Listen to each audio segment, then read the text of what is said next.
Bonjour à tous, bienvenue dans le podcast SCPI sans filtre. Je suis Clément Vibert, ancien gérant de fonds immobiliers. Je suis avec Alexandre, président fondateur d'Épargne Prévient Gestion de Patrimoine sur Paris, et on a la chance d'avoir Jean-Baptiste. Hello. Bonjour Clément, bonjour Alexandre. Bonjour Jean-Baptiste, bonjour Clément, comment ça va? À merveille. Merci pour l'invitation.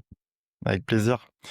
Euh, alors, il paraît qu'Aymon de Rothschild lance une nouvelle SCPI. Oui. Effectivement, on a lancé une nouvelle SCPI mi-2024. Et du coup là pardon. Et du coup la 1re question qu'on avait, je te coupe, déjà, c'est, pourquoi lancer une SCPI, aujourd'hui? Enfin, je veux dire, on a échangé pendant, pas mal de temps, ça fait longtemps qu'on se connaît et Edmond Rothschild au final, ils font de l'immobilier depuis, des dizaines d'années. Mais, pourquoi s'ouvrir au grand public, sous forme d'une SCPI? Peut-être pour recontextualiser, tu le disais très justement, Edmond Rothschild, ça fait 20 ans qu'on fait de l'immobilier. Edmond Rothschild REIM, donc REIM, Real Estate Investment Management, c'est la branche immobilière de la maison Edmond Rothschild, cette maison familiale et historique qui existe depuis maintenant plus de 250 ans. On connaît bien le volet banque privée, déjà entendu dont tout le monde a entendu parler au moins une fois. Oui. On connaît bien aussi le volet financier, plutôt boursier, private equity, parce que Edmond Rothschild au global, c'est quelques 200 milliards d'euros d'actifs sous gestion. Il y a plutôt 100 milliards côté banque privée et 100 milliards en gestion d'actifs pour compte de tiers. Donc on gère des actifs pour compte d'autrui, qui nous confie de l'épargne. Et dans ces 100 milliards, il y a 13 milliards d'euros, c'est de l'immobilier. En Suisse, parce que notre siège chez Edmond Rothschild REIM est en Suisse, on est présent dans plusieurs pays en Europe, on couvre 8 pays. En Suisse, on proposait déjà notre expertise au privé, comme on le faisait déjà dans d'autres pays. Donc c'est normal aussi qu'en France, on propose cette expertise au privé, et notamment au travers de conseillers en gestion de patrimoine, parce que, en tout cas sur la gestion d'actifs pour compte de tiers, on n'a pas vocation à accompagner en direct les privés. Ils ont besoin de conseils et ça, c'est essentiel, notamment pour l'adage, ne pas mettre tous ses œufs dans le même panier. Et et finalement, ça faisait, un peu plus de 5 ans, qu'on voulait, proposer notre expertise, et le meilleur moyen pour proposer un produit de rendement accessible et un fonds qu'on appelle evergreen, donc constamment ouvert, c'est la SCPI. Sauf que si on fait un petit coup de rétroviseur, en 2020, Covid, bon, ça a eu quelques impacts, notamment sur l'immobilier, et des Mmh. impacts qui ont porté aussi conséquence en 2021, puisqu'on a vu des modes de consommation des mètres carrés qui ont drastiquement évolué.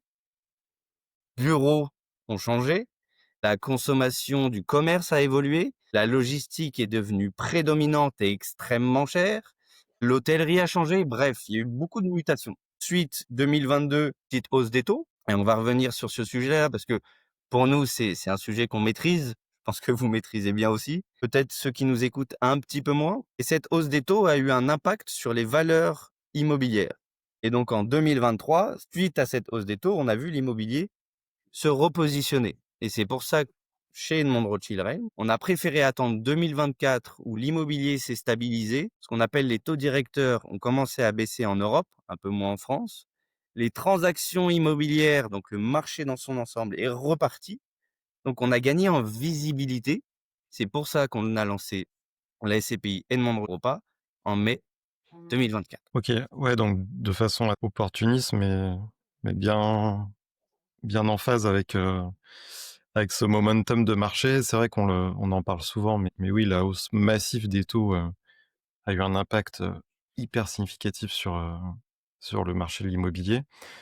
Euh, Peut-être avant de revenir là-dessus, du coup, tu disais que ça fait un historique sur vos activités immobilières, donc c'était plutôt tourné gestion sous mandat pour des institutionnels, j'imagine. C'est quel type d'immobilier? C'est plutôt de l'investissement core, value add, enfin, c'est quelle stratégie que Bah, vous avez l'habitude de faire? si on prend une photo un peu de Rothschild REIM, donc je le disais, on est présent dans 8 pays. Pour faire simple, on est tout ce qui est, Royaume-Uni, donc Angleterre, Irlande, Écosse, Benelux, Belgique, Mmh. Luxembourg, Pays-Bas, Allemagne, Suisse et France. En France, notre clientèle est quasiment exclusivement à la base des institutionnels. On a accompagné quelques familles de la banque privée et ce qu'on entend par institutionnel, ce sont des gros fonds d'investissement mondiaux. Je peux pas les citer, ça reste confidentiel, mais vraiment hem, on peut regarder sur internet assez facilement, en tout cas certaines sociétés qu'on a pu accompagner, qui au lieu d'avoir des équipes en local, s'appuient sur nous et notre expertise pour déployer leur stratégie immobilière pan-européenne. On est un acteur, vu qu'on existe depuis 20 ans, assez spécialiste dans l'ensemble des domaines. On gère quasiment 13 milliards d'euros d'actifs sous gestion.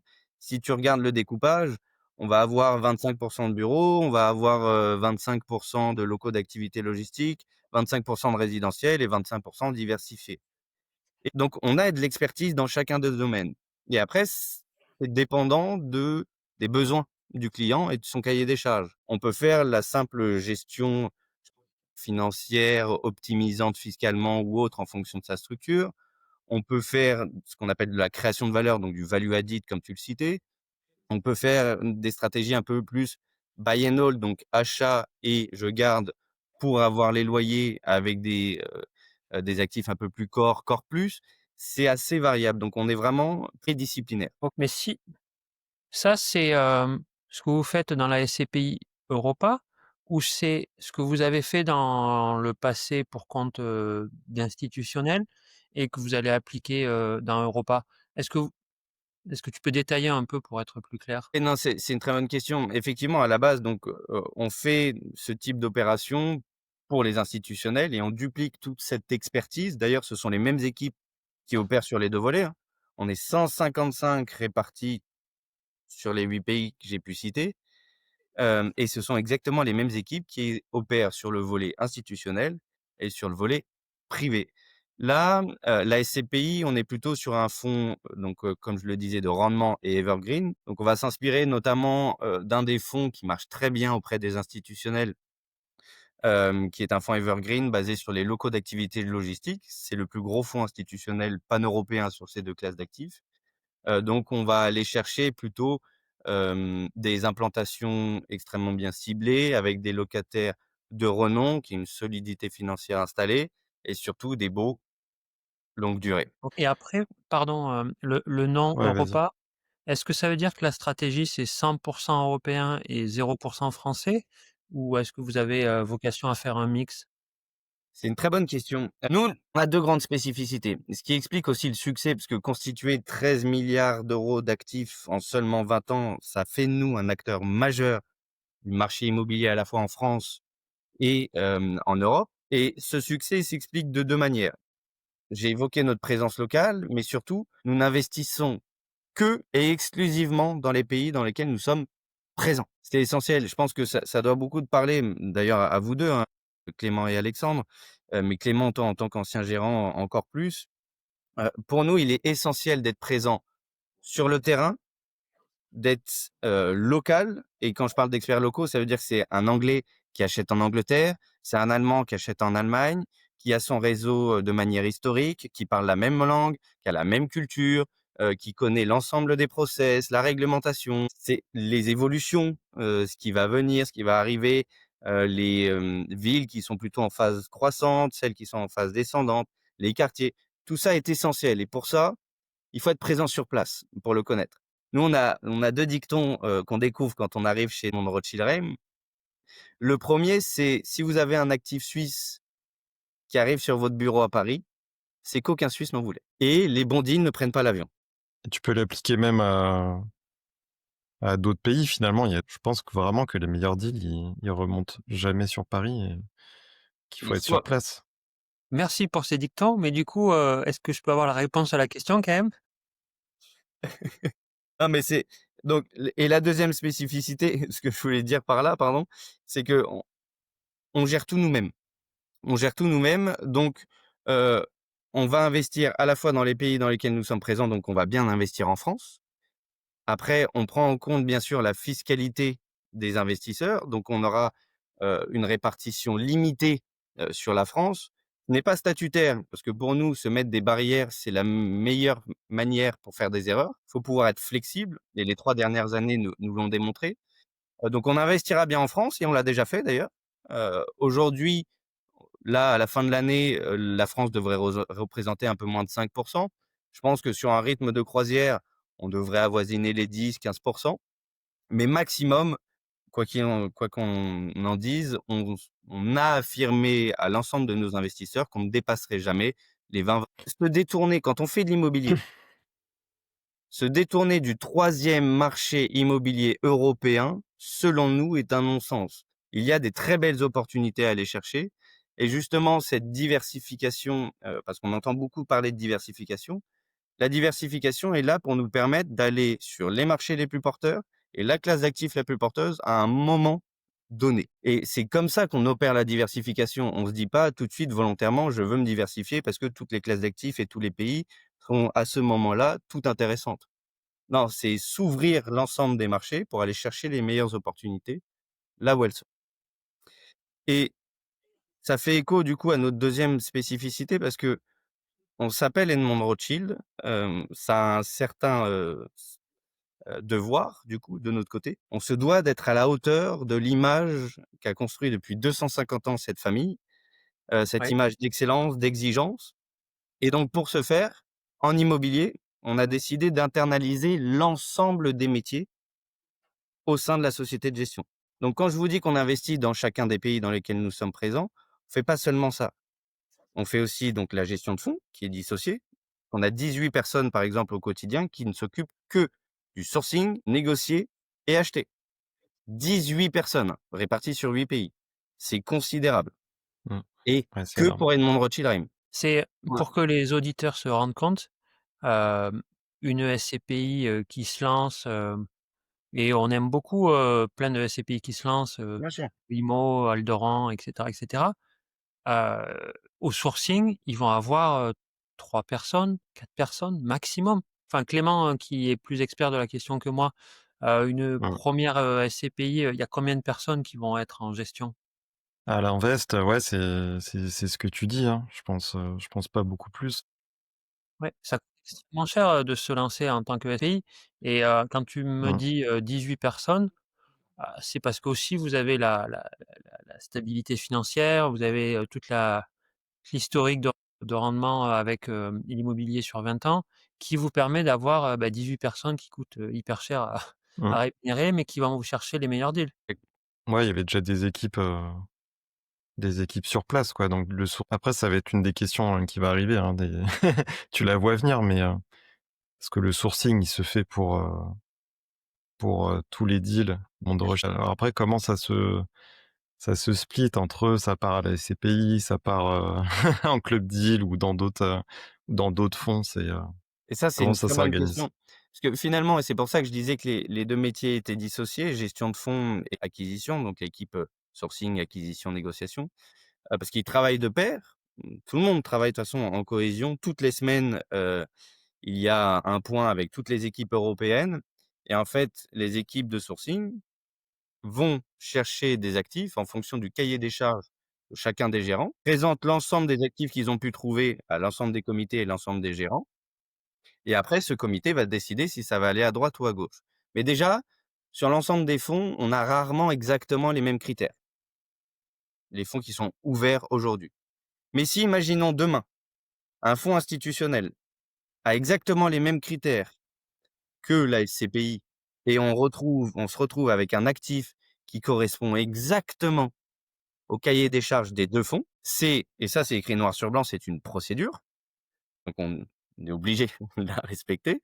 C'est le fonds qui a le plus de liquidité en pourcentage par rapport à sa capitalisation qui gagne le deal. Je dis Mmh. en pourcentage de sa capitalisation parce que forcément, un fonds institutionnel, s'il a 100 millions d'euros, mais sur 1 milliard versus un fonds comme une SCPI, donc plutôt pour les privés, qui a 20 millions d'euros, mais sur 50 millions, certes, c'est que 20 millions par rapport à 100 millions, mais en termes de pourcentage par rapport à la capitalisation totale, c'est plus important. Donc, c'est la SCPI qui gagnera le deal. C'est ce que faisait pas mal Sophie dans les comités d'investissement et enfin, il y avait un comité d'investissement et un comité d'allocation des actifs justement aux différents fonds et et je sais que c'est très suivi par l'AMF aussi, hein, ces histoires de potentiel de conflit d'intérêts. Donc ça veut dire qu'on peut avoir la même qualité d'achat, d'actifs pour un institutionnel que pour, une personne, plus modeste qui a, 5-10 000, 20 000 € à placer, en immobilier? En fait, on peut même considérer la SCPI comme étant un institutionnel et les équipes Ouais, d'Edmond Rothschild Reim travaillent pour ce fonds comme travailleraient pour n'importe quel fonds que nous gérons.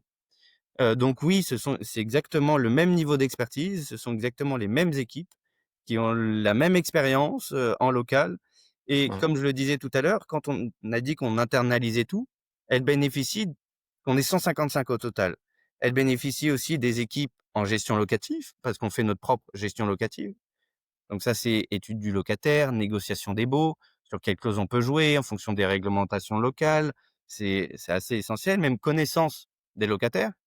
Parce que si je vous cite quelques-unes, des entreprises en Hollande, en Allemagne ou en Angleterre, pas sûr que vous les connaissez tous comme une entreprise qu'on voit au quotidien en France. On fait notre propre gestion technique.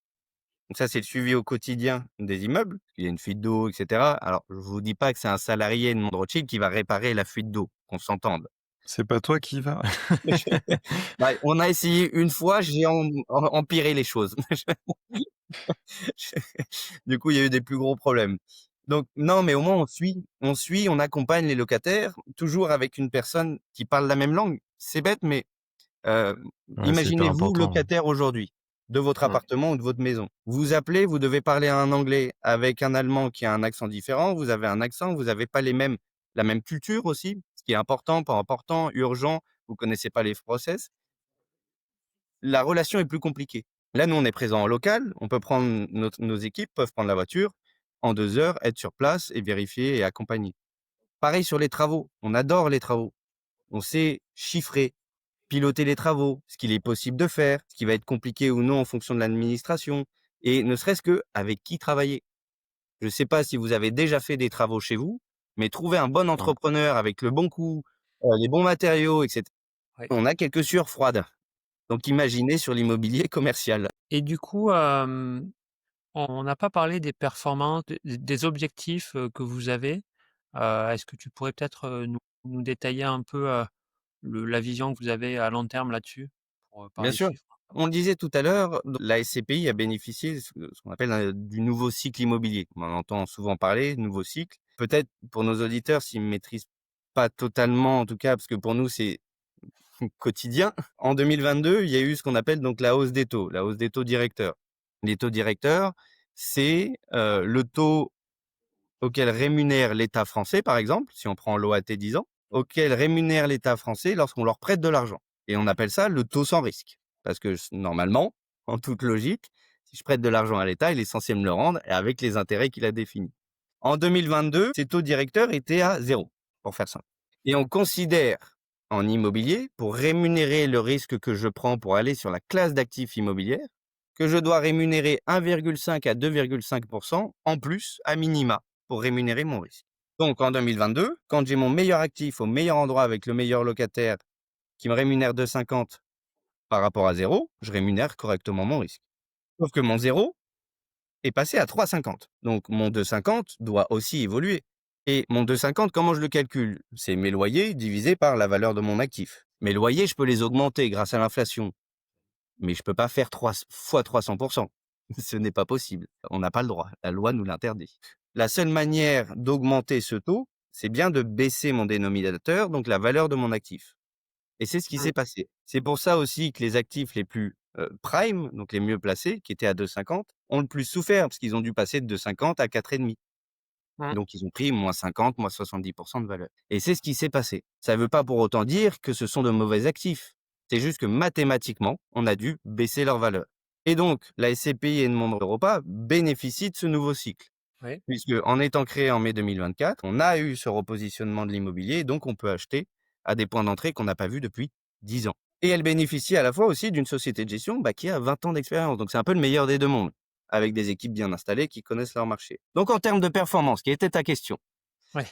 sur le très long terme, on vise du 6, c'est ce qui nous intéresse, 6% de taux de distribution cible et 6% de TRI. J'insiste sur le TRI parce que on a 10% de frais de souscription, mais on le redétaillera peut-être.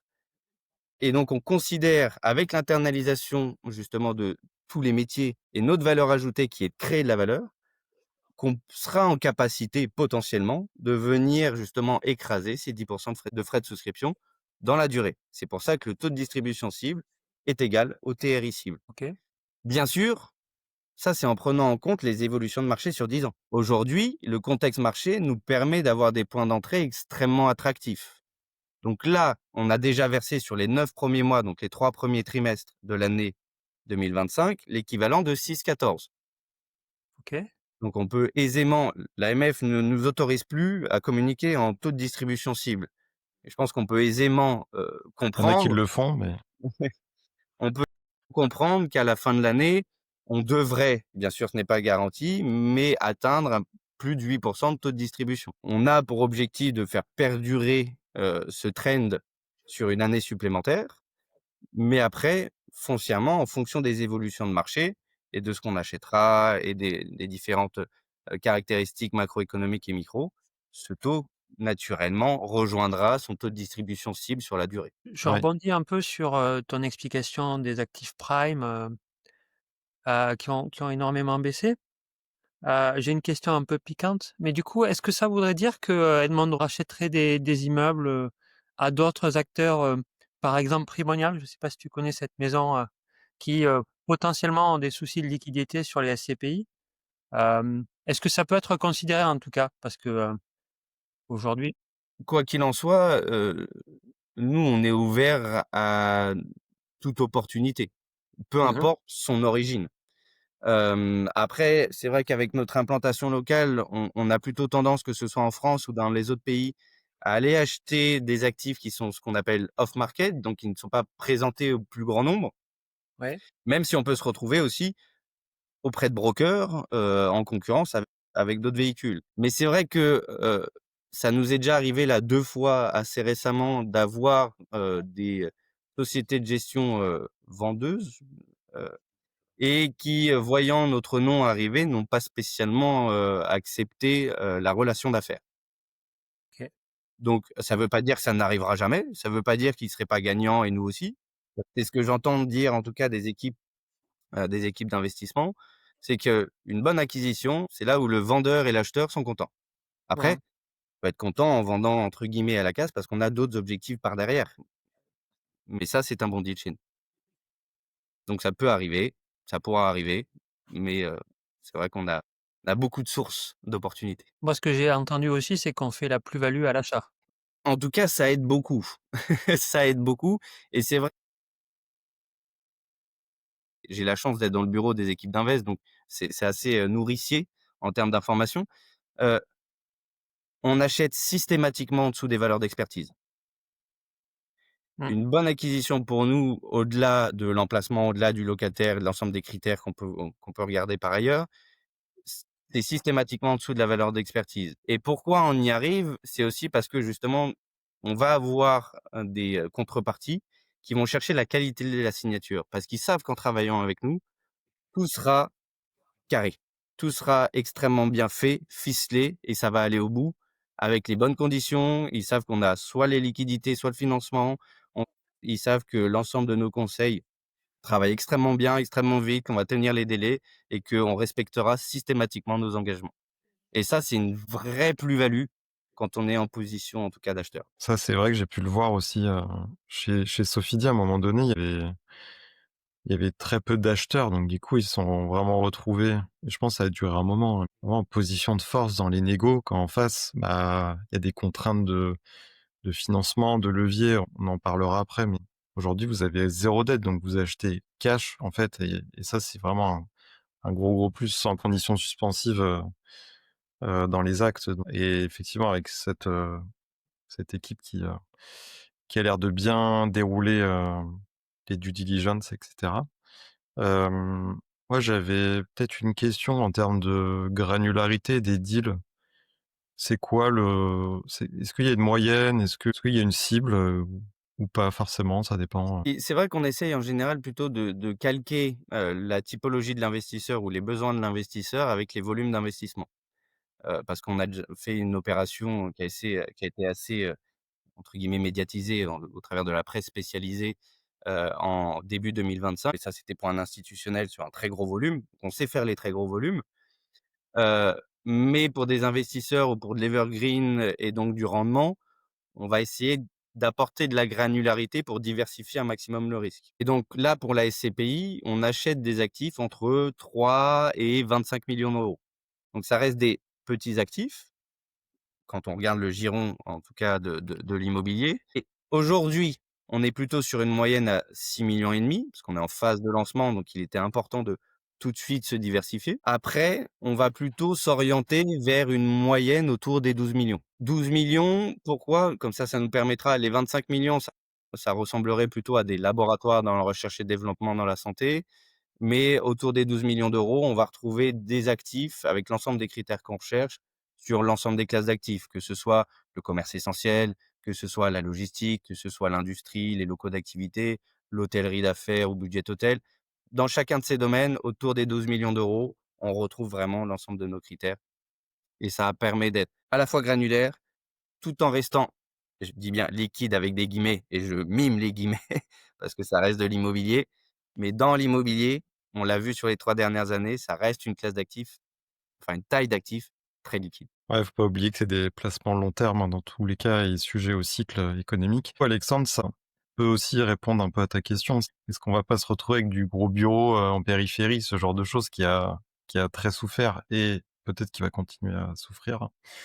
Du coup, ce serait pas le cas finalement sur ces tailles-là et Non, par exemple, on a il y a peu acheté de du bureaux, bureau je parce crois. qu'on est très, attentif à cette classe d'actifs parce que, après il y a plein de sous-classes d'actifs, ça vous le maîtrisez bien, mais pour ceux qui nous écoutent, en bureau, il y a le bureau, qui vient d'être livré, le bureau qui vient d'être rénové, le bureau, ancien qui a pas été rénové, le bureau qui fait, 500 carrés, celui qui fait 2 500, celui qui fait 10 000, celui qui fait 50 000, celui qui est, dans la capitale, en périphérie. Bref, il y a une multitude de sous-classes d'actifs.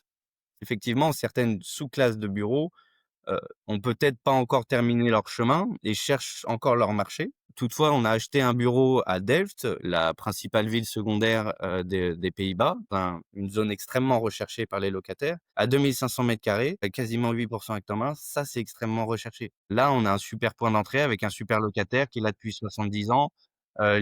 L'immeuble a été refait, on a des panneaux solaires sur le toit, des places de parking, c'est monolocataire, c'est dans une zone tendue. Enfin voilà, on passe tous les détails, mais on trouve quand même, il y a des bureaux extrêmement attractifs aujourd'hui. Ouais, on va peut-être revenir là, je suis sur le bulletin trimestriel, juste pour voir, pour projeter un peu vos acquisitions aujourd'hui et vos zones de prédilection. Alors, actuelles et peut-être futures, tu nous en parleras, mais, hop.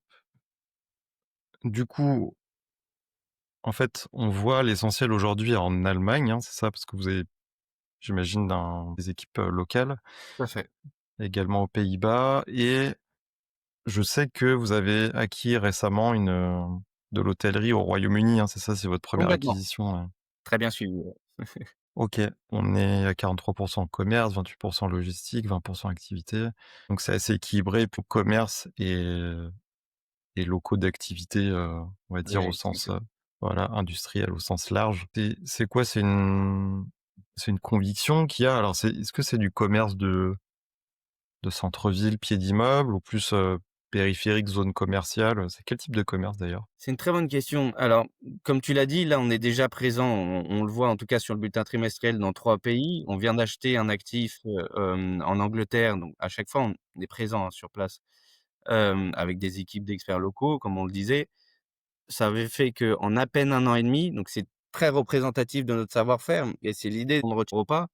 L'idée, c'est d'être une pure représentation de tout notre savoir-faire en un seul et unique véhicule. Et donc on est en à peine 1 an et demi déjà dans 4 pays, 5 classes d'actifs parce qu'on rajoute l'hôtellerie.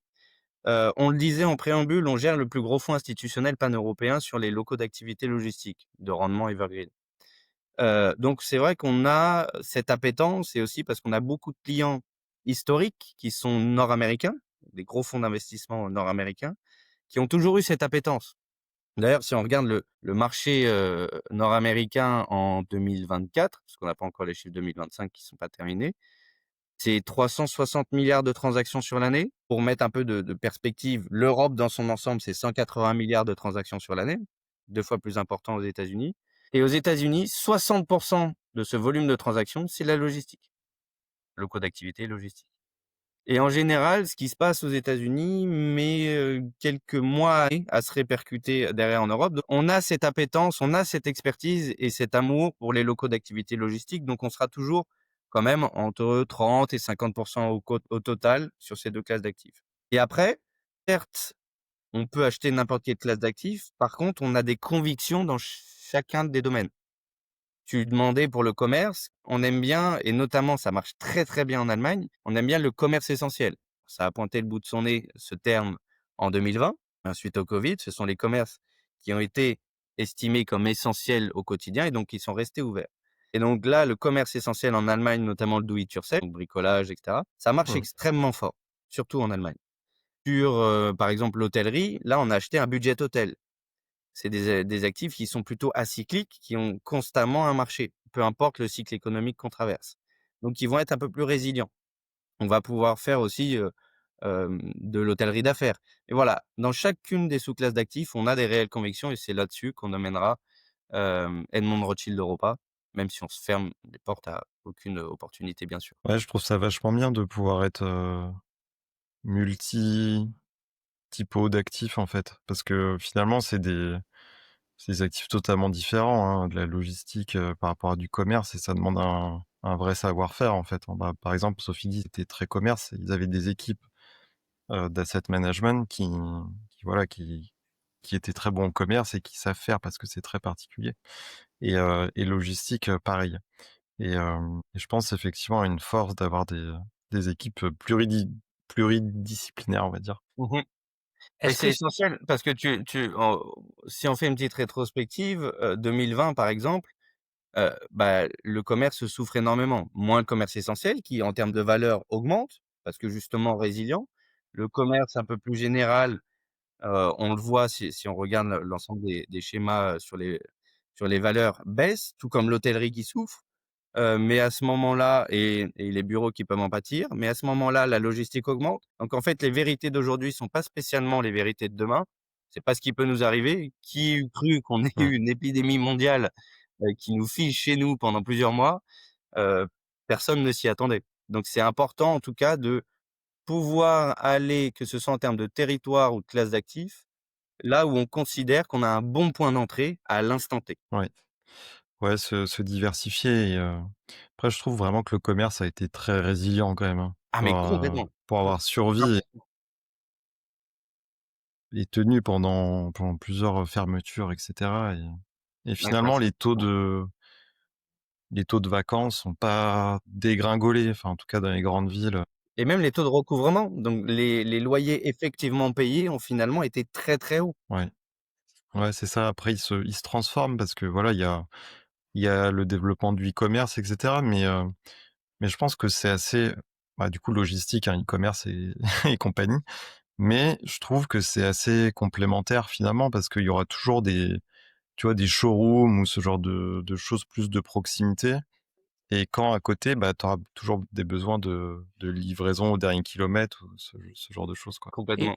et du coup, c'est pour ça qu'on connaît absolument aucune des villes, où il y a des actifs? Parce que, par exemple, Chasseneuil-du-Poitou, j'avoue que j'y suis jamais allé encore. Est-ce que Ah c'est bon? juste situé en périphérie de ville, Ça sent la logistique, Chasseneuil-du-Poitou, ça. moi j'y passe toutes mes vacances d'été, hein. Non, Chasseneuil-du-Poitou, mais c'est une très bonne remarque, et c'est pour ça que c'est important d'être présent en local pour bien connaître le tissu à la fois géographique et économique, du pays concerné. Chasseneuil-du-Poitou, si je te dis Futuroscope, tout de Ouais, suite ça te parle un Poitiers. peu plus. oui, bien sûr, j'avais pensé que c'était pas très loin du Futuroscope, mais bon. Et en fait, en termes de logistique, parce que là, c'est un actif de Bah, ouais. logistique, on est directement relié au réseau ferroviaire qui fait Île-de-France, sud-ouest de la France et qui connecte même derrière, au sud-ouest de l'Europe. Pareil sur le réseau, autoroutier. Donc en termes de logistique et après on pourra revenir un peu sur cette acquisition qui est une belle représentation de notre savoir-faire, c'est justement idéalement situé. Ouais, tu sur la 10 quoi donc tu vois, Alexandre, quand tu vas au Cap Ferret, par exemple, passeras devant, tu iras faire un petit tour. Je te donnerai l'adresse exacte que tu puisses aller les saluer. Ah bah, écoute, avec grand plaisir. Une fois qu'on aura Ouais, fini les travaux. vous l'avez acheté à combien de rendement celui-là? Bah, en fait, là, c'est quelque chose qu'on retrouve peu, et je pense que tu es bien placé pour le dire, qu'on retrouve peu en SCPI. Donc c'est un sell and leaseback. Pour ceux qui nous écoutent, un sell and leaseback, c'est, Mmh. une société qui est détentrice de ses murs, qui vend ses murs en contrepartie de quoi elle devient locataire. Et ça, c'est pour plusieurs raisons. Ça peut être, parce qu'ils veulent réinvestir dans la recherche et développement, ça peut être parce qu'ils veulent acheter des machines, c'est très variable. Cette fois, là, on est sur un acteur qui, fournit aux supermarchés des produits non alimentaires. Ça pourrait être, des Kleenex, ça pourrait être des cotons-tiges ou autres. Je crois qu'ils fournissent par exemple la marque Babyliss ou Playmobil et il voulait rester dans son actif. Sauf que il fallait qu'il fasse des travaux pour répondre aux dernières normes et à ces nouveaux usages et en plus, il voulait faire les travaux Mmh. sur site occupé. Donc ça veut dire réaliser les travaux tout en continuant d'utiliser le site. Sauf qu'ils n'avaient pas l'expertise en interne pour réaliser les travaux. Avec qui il faut travailler, ce qu'il est possible de faire, comment s'organiser, et cetera et combien ça coûte. Ils n'avaient pas l'expertise. Donc ils se sont reposés sur nous pour ça. Donc j'arrondis, hein, faut pas prendre les chiffres pour comptant, mais en gros, on a acheté à peu près 2,5 millions le foncier. On a, fait et on fait pour 2,5 millions de travaux. Donc en gros, avant travaux, on est à quasiment 16 qu'on appelle acte en main. Et au fur et à mesure qu'on décaisse les travaux, on atteint presque les 9 acte en main. Derrière, avec un locataire qui s'engage sur 12 ans avec nous. Bien sûr, acte en Mmh. main ne veut pas dire que on aura du quasiment 9 pendant 12 ans. Ce n'est pas garanti, mais ça montre aussi notre capacité à aller générer de la performance et créer de la valeur en accompagnant des sociétés dans leur développement. Oui, puis tu auras un actif aux dernières normes, environnementales et cetera. Ça, c'est très recherché aussi, hein, quand tu vois par rapport à peut-être des vieux locaux de logistique ou d'activité à restructurer complètement. Et c'est un des gros sujets d'ailleurs, enfin, le décret tertiaire et cetera. On va pas trop, on va pas trop, rentrer dans les détails, mais ça va nécessiter pas mal de capex, je pense, auprès de certains acteurs. Et c'est essentiel. À la fois, donc, on dit toujours hein, en immobilier, l'emplacement, l'emplacement, l'emplacement. Ça, c'est essentiel. Il ne faut absolument jamais y déroger. Derrière, le locataire est extrêmement important Les aussi. Parce que locataires aussi, ouais. c'est lui qui paye les loyers. Donc, on a besoin d'avoir des locataires qui ont les reins solides. Nous, on Mmh. étudie leurs comptes de résultats, leurs bilans, leurs projections, les bilans passés également. Donc, tout ça est étudié. Le taux d'effort. Le taux d'effort, c'est le loyer divisé par le chiffre d'affaires pour voir si vraiment l'immobilier est une charge importante pour lui ou pas. Donc le locataire est essentiel, mais si on n'a pas un emplacement et un bon actif, un locataire qui décide de partir, il part. Même s'il vous paye les loyers, il part. Donc si on n'a pas un bon actif bien placé et qui répond justement, aux nouveaux usages demandés par les locataires, ça va être très compliqué de retrouver un nouveau locataire. Donc il est essentiel aussi de pouvoir être attractif sur son marché. Mmh. Ouais, exactement. J'ai une question, plus technique, peut-être pour Clément ou pour toi Jean-Baptiste. C'est quoi la WALB? Alors, j'ai pas le terme anglais. Weight average, lease Lease break. break, ouais. Ouais, Ah c'était à durée, ah bon. à Et durée en gros, ferme. c'est la durée résiduelle de baux moyens ferme Ouais. Et ce qui est énorme, hein, 18 ans. Ouais. et 18 ans. Mais Il y a il y là, a aujourd'hui, sur la y a qu'en SCPI, Allemagne que tu vois ça. alors, on arrive à le retrouver aussi, en Angleterre ou en gros dans les pays étrangers de manière générale. Mais là, ce qui est assez impressionnant, je pense, avec la SCPI, c'est ces 13,7 ans, donc quasiment 14 ans. Ouais. Ouais, c'est énorme en fait, on se rend pas compte, C'est mais c'est considérable. ouais. Ça fait que 11 ans que je suis dans la gestion de patrimoine, mais c'est du jamais vu. En SCPI dite diversifiée, il n'y a pas plus long, aujourd'hui. Ouais, ça assure vraiment des flux, futurs, Ouais. et bien assez prévisibles, quoi. Enfin, en tout cas Je po pour je posais la question parce que j'ai vu le terme dans un webinaire, d'un acteur dont on ne parlera pas et c'était 5 ans. Donc c'est pour contextualiser les choses, 13,7 c'est quand même, Et ah oui, c'est exceptionnel, hein. Au-delà des 14 ans, donc Mmh. qui est extrêmement rassurant, et qui montre aussi cette projection sur le long terme et l'assise aussi des locataires et leur projection eux-mêmes dans leur business et dans leur emplacement. Au-delà de ça, ce qu'il est important dans ces 14 ans moyens, c'est d'avoir un échelonnage. Parce que derrière, c'est nous, hein, qui gérons, le suivi des locataires, la négociation des baux et cetera.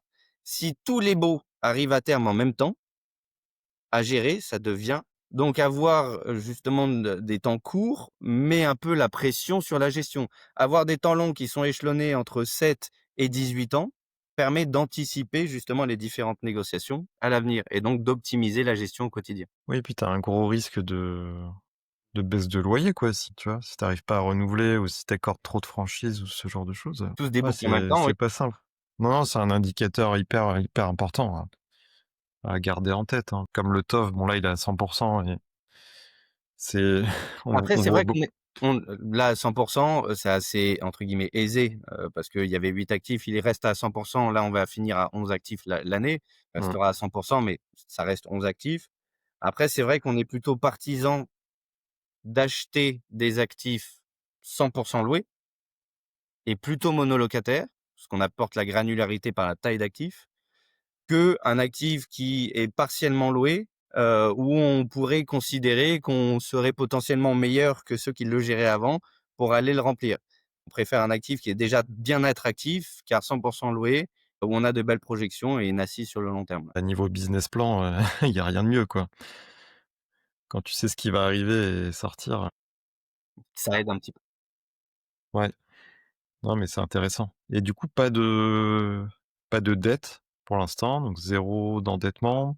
Pourquoi? Est-ce qu'il y en aura à l'avenir? C'est quoi un peu le la philosophie là-dessus? Alors c'est vrai qu'aujourd'hui, vu qu'on a une croissance de la collecte assez significative, bon, qu'on peut largement absorber, hein, en l'état, au vu du contexte marché, du volume de transactions dans les pays dans lesquels nous sommes présents, l'ensemble des autres éléments, on serait en capacité d'absorber sur un an 250 millions d'euros de collecte.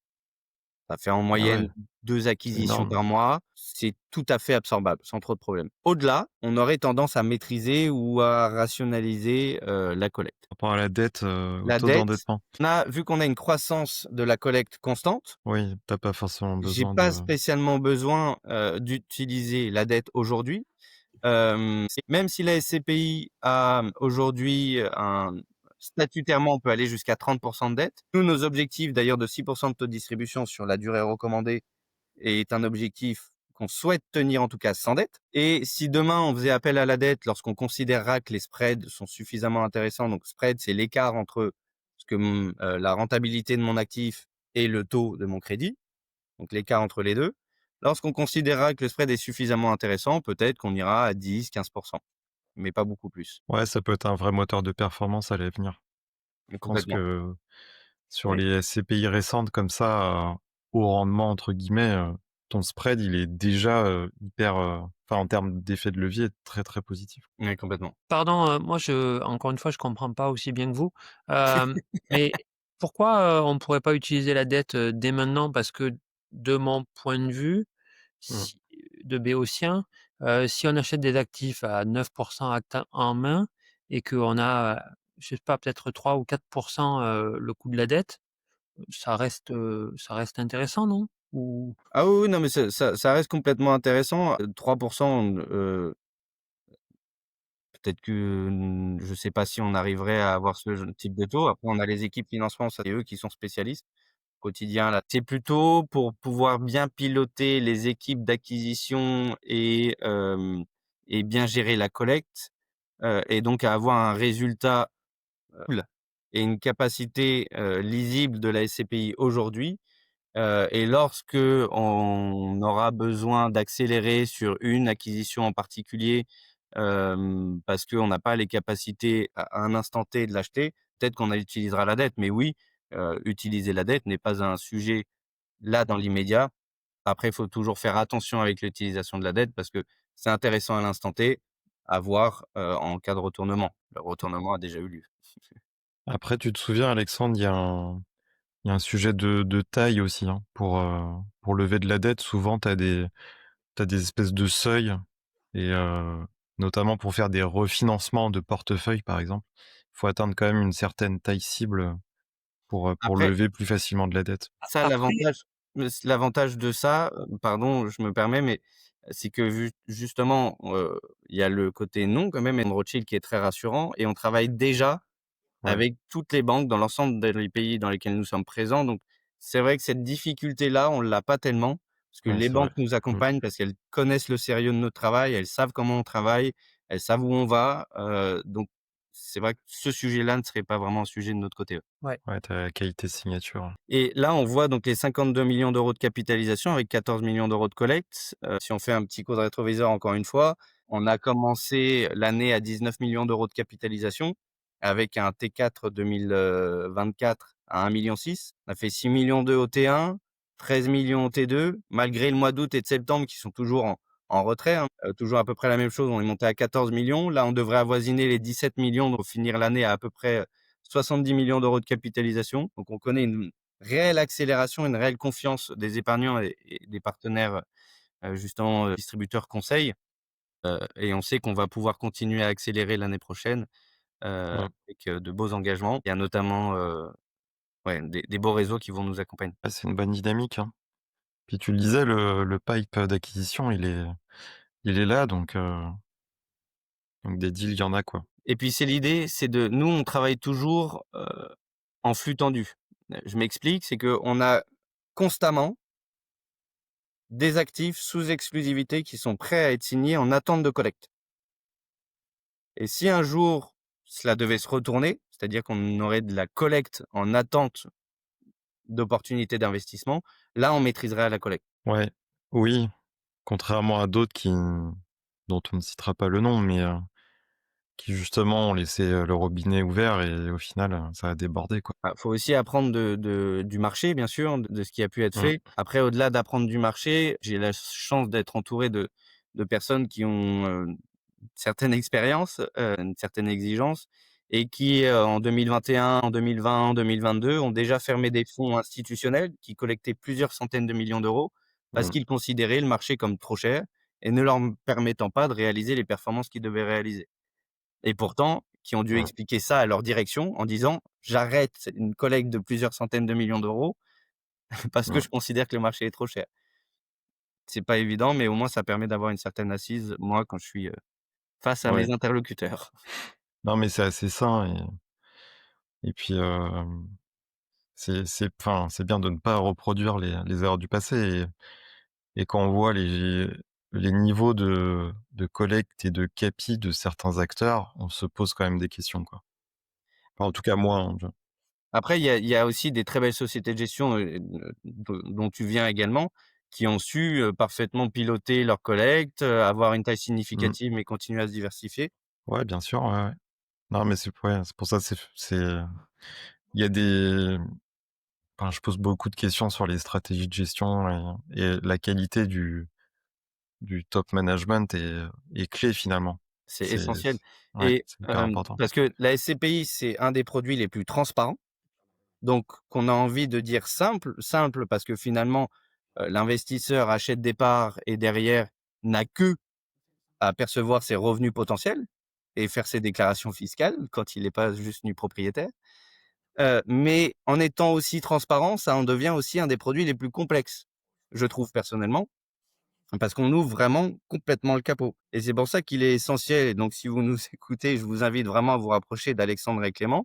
Il est essentiel aussi de se reposer sur des conseils qui, au quotidien, ouvrent ce capot et justement savent lire entre les lignes. Ouais, il y a plus de 200 SCPI, hein, sur le marché, on le rappelle et c'est essentiel de se faire accompagner, mais c'est aussi pour ça qu'on a lancé ce podcast SCPI sans filtre. On Ouais, s'efforce de clarifier, tout ça. Et complètement et en même parlant ouvre et en parlant, pardon, de capots et de chiffres, on peut peut-être faire un topo sur les chiffres, regardez aujourd'hui le prix de souscription, il est à 200 €. On constate déjà que la valeur de reconstitution, elle est, à 213 €. Ça veut dire que, pour les auditeurs qui nous écoutent, ça veut dire qu'il y a une décote d'environ 6. Alors bien entendu, tu as aucun droit de commenter, ces chiffres, par rapport à l'AMF, mais nous, on peut quand même donner notre avis. Ça veut dire que il faut rester dans un range entre +10 et -10. Le fait d'avoir une décote de 6, Ça veut dire que peut-être si ça continue dans ce train-là, pour rester au milieu de la fourchette, il faudrait, augmenter le prix de part? C'est un peu l'idée? Je le disais, alors, bien sûr, je je ne dirai, jamais rien et puis de toute façon, je n'aurai pas l'information si demain tel était le cas. Hem, mais quoi qu'il en soit, de manière générale, on le disait tout à l'heure, on a un TRI cible de 6 égal, équivalent donc au taux de distribution. Ayant, 10 de frais de souscription, on le disait, l'idée, ce serait en tout cas de venir écraser ces 10 dans la durée. Bien sûr, ce n'est pas garanti, hem, mais donc c'est dans notre valeur ajoutée que de venir créer de la valeur. Quand Mmh. est-ce que ça interviendra? Ça, je suis absolument incapable de le dire. C'est vrai que plus l'écart est important en termes de décote, plus il y a de probabilité, qu'à un moment donné, on soit obligé de restituer de la valeur. Mmh. Mais, heu, mais c'est ça va en tout cas, c'est en phase avec notre volonté, de stratégie, et de création de valeur. Non, mais c'est vrai que ça illustre aussi le fait que vous achetez vraiment en dessous des valeurs d'expertise et tu vois que c'est concret, que ça se voit dans les chiffres, en fait. C'est pas juste, «Ah ouais, on est trop fort, on achète en dessous des valeurs d'expertise». Parce que non, aujourd'hui, ta valeur de part est décotée, donc ça veut dire que tu as déjà de la plus-value, sur les premiers achats, donc plutôt bon signe et ça Et laisse. si nos projections sont bonnes, mais ça, il faudra bien sûr attendre la validation des experts externes, parce qu'on fait valoriser systématiquement 2 fois par an maintenant depuis, depuis Mmh. 2023, Ouais, ouais. 2 fois par an, notre patrimoine par des experts externes à la société de gestion et indépendants.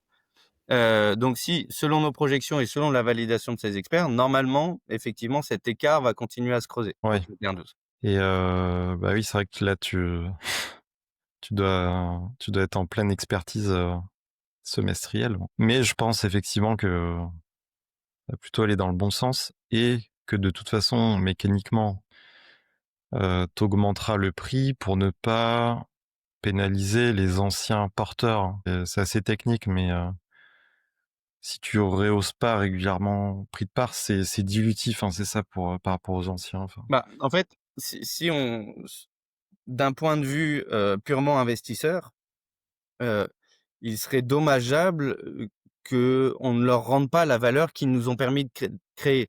Ouais, c'est ça, ouais. Finalement, si nous avons pu créer cet écart entre valeur de part et valeur de reconstitution, c'est grâce à l'épargne qui nous a été confiée, à la Mmh, confiance qui nous a été donnée et donc grâce à cette épargne, on a pu bien acheter des actifs qui ont créé cette valeur. Donc finalement, réserver cette valeur pour uniquement les nouveaux investisseurs et donc venir diluer ce qu'on pourrait restituer, à ceux qui nous ont permis de la créer, ce serait dommage et mmh. ce serait pas un juste retour, en tout cas, de leur confiance. Ouais, c'est un signal positif, hein. Je pense vraiment qu'on va avoir des bonnes nouvelles, début janvier enfin aux publications annuelles, mais je pense qu'on peut s'attendre. Il y en a déjà eu un qui a augmenté de entre 1 et 2 Mmh.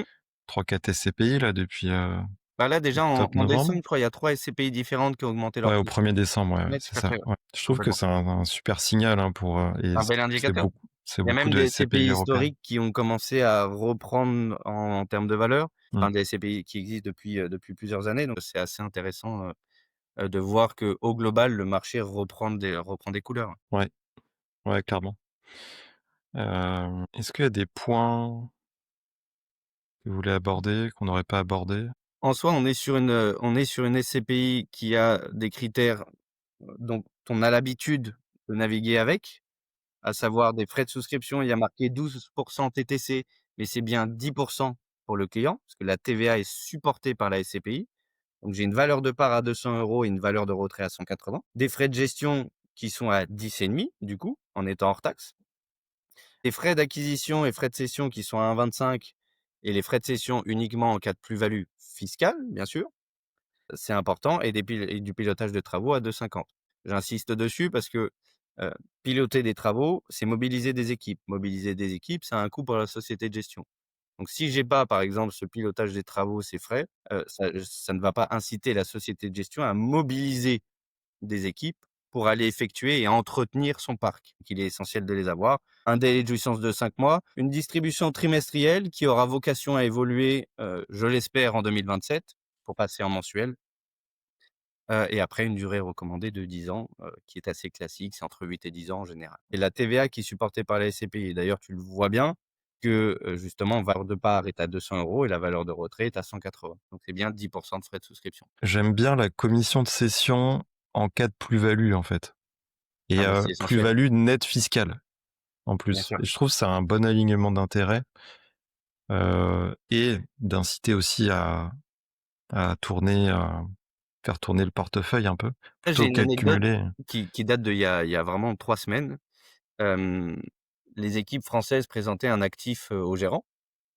Il est venu dans les bureaux, heu et le gérant, sa première phrase dit: «Mais ça, dans 5 ans, je peux pas la vendre». Et en fait, parce que pourquoi 5 ans? Parce qu'une SCPI doit, lorsqu'elle achète un actif, le détenir au moins pendant 5 ans. Et donc il y a cette notion vraiment de lorsqu'on fait chaque acquisition, il y a cette notion de revente potentielle. On a un business plan défini pour chaque acquisition. On s'imagine que dans X années, c'est 5 ans ou c'est 10 ans ou que sais-je, on va pouvoir revendre cet actif s'il a atteint son plein potentiel, donc le niveau qu'on attendait, de performance qu'il aurait pu nous fournir au maximum et son point, de sortie optimal pour la SCPI. Après, Des une des remarques ou questions que pas? j'avais, c'était, aujourd'hui, il y a beaucoup de SCPI qui sont sur la thématique de l'Europe. Ouais. Pour EDR Europa plutôt qu'une autre SCPI qui est sur la typologie, européenne?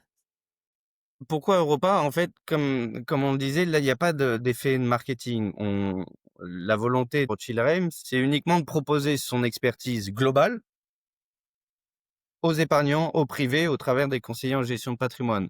Donc la volonté, c'était tout simplement, en dehors de tout effet d'aubaine ou de marketing, de faire une pure représentation de toutes nos équipes, toute notre expertise et tout notre savoir-faire. Donc on est vraiment sur une SCPI qui bénéficie d'un réel savoir-faire sur mesure parce que on fait tout nous-mêmes et mmh, dans chaque pays dans lesquels on investit et dans lesquels nous sommes présents.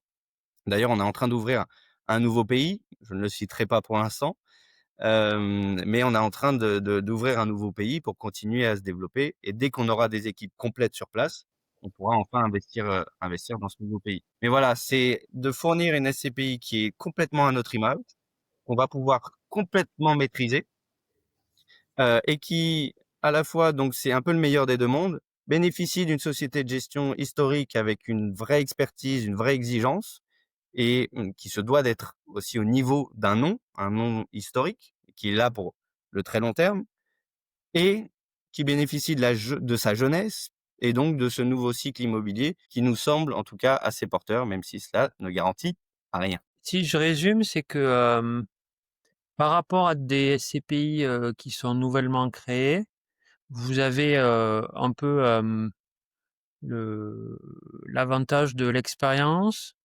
donc on mitigerait, potentiellement les risques, versus des équipes plus neuves et en même temps, le rendement d'une SCPI, qui se crée, qui actuellement est quand même au-dessus des SCPI historiques que l'on connaît, Sophie, ou autres acteurs, qui sont là depuis 20 ans. Oui et puis, c'est complètement ça et également quand même l'exigence qu'on attend aussi quand même d'un nom, et on a une réelle culture de l'excellence.